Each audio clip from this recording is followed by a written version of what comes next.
Welcome back to the Red Carpet Re-Up. In today's video, we're diving into one of the most talked about tensions in hip-hop history, the rift between Dipset and Roc-A-Fella. It all started with a slap? Yes, you heard that right. Jim Jones, the diplomat, slapped Jay-Z's longtime A&R, Lenny Santiago. And that moment is said to have sparked a divide that changed the course of hip-hop history. We'll break down how this incident escalated tensions, what role Dame Dash played, and how the relationship between Jay-Z and Cameron added fuel to the fire. So let's get into it. It all went down in the early 2000s when tensions were already brewing between Dipset and Roc-A-Fella. According to Freekey Zekey, a key member of Dipset, it all started with a phone call to Lenny Santiago. The crew, including Jim Jones, Freekey Zekey, and Snags, were trying to book some studio time. They called Lenny on a Sunday, and the response they got, "Kiss my ass, it's Sunday." Now, that kind of attitude didn't sit well with the diplomats, so they decided to show up at Roc-A-Fella's office the next day to find Lenny and figure out what was going on. The situation escalated quickly when Jim Jones and the crew were pressed for time, and Zekey got shoved into the elevator. Before they knew it, things got physical. Jim Jones allegedly slapped Lenny Santiago, and that slap was the spark that ignited the bigger rift. As the drama unfolded, Dame Dash, co-founder of Roc-A-Fella, stepped in to try to calm things down. Zekey recalls that after the slap, they rushed out of the building, but Dame showed up just in time to mediate. Dame wasn't trying to play peacemaker, though. He was ready to let the men settle their differences with a fight. Dame literally told Lenny Santiago and Jim Jones, "If there's a problem, let's just fight it out." It was supposed to be a one-on-one showdown, but that's when things got more complicated. Lenny, apparently not wanting to go at it alone, called in a relative of Memphis Bleek to back him up. Now, this is where things started to get tricky, because this wasn't just about Lenny and Jim anymore. It became about loyalty and sides. That's when the real division between the two camps began.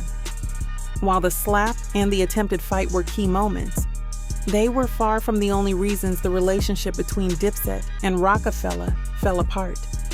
Freekey Zekey and Joel Santana have both hinted at deeper issues, especially between Jay-Z and Cameron.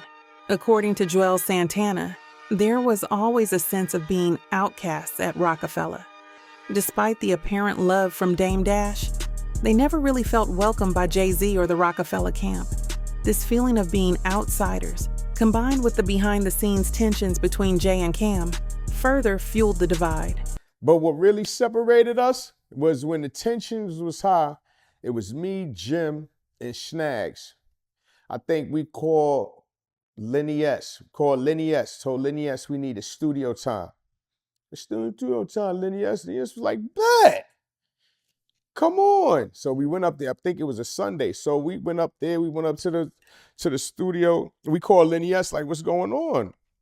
You said he's gonna give us studio time. Lenny S was like, kiss my ass, nigga. I told you it's Sunday, nigga. What you talking about? You know what I mean? He was like, really?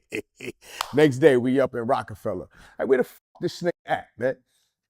We couldn't find him. All I know is we couldn't find him. So I got on the elevator.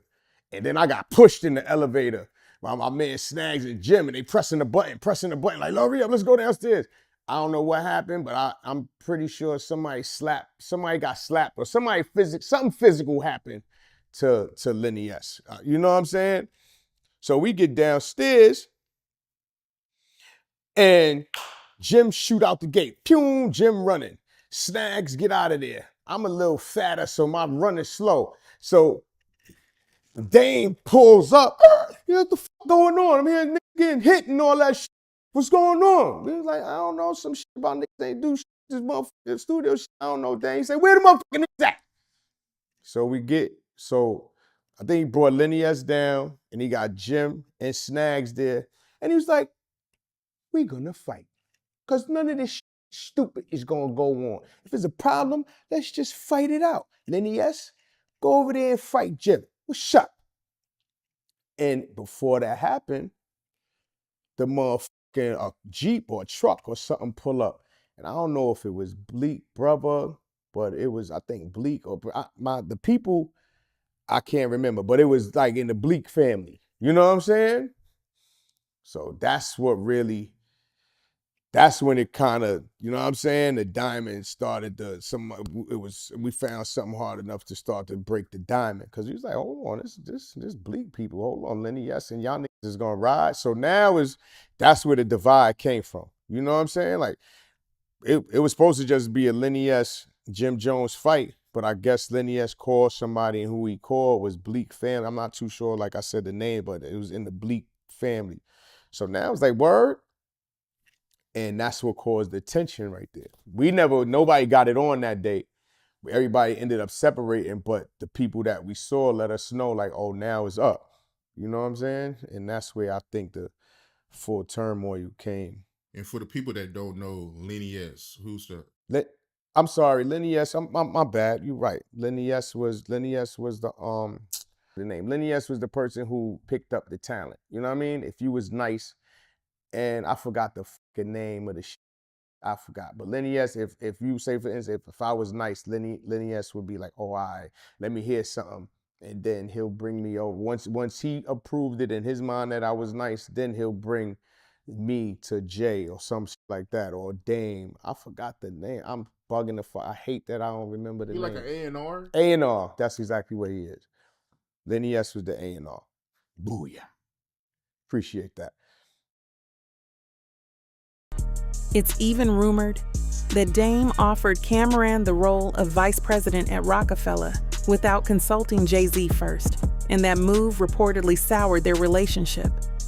Over time, things got worse, and there were plenty of diss tracks and confrontations between the two camps, with both sides taking jabs at each other. It wasn't until 2019 that Jay-Z and Cameron finally squashed their beef. If you go back and listen to the music from that time, you can hear the tension. Songs like Cameron's Wet Wipes or Jay-Z's Blueprint 2 reflect the animosity that was brewing behind the scenes. And it wasn't just about the music, it was personal too. These were two powerful figures in hip-hop, and their friction became one of the most public feuds of the early 2000s, so there you have it. What started with a slap between Jim Jones and Lenny Santiago grew into a full-blown divide between Dipset and Roc-A-Fella, exacerbated by the tension between Jay-Z and Cameron. While the two camps never fully recovered from this, the impact it had on hip-hop is undeniable. If you enjoyed this deep dive into one of rap's most iconic feuds, hit that like button, drop a comment with your thoughts, and don't forget to subscribe for more. Thanks for watching. Catch you next time, folks. Stay tuned for more hip-hop history.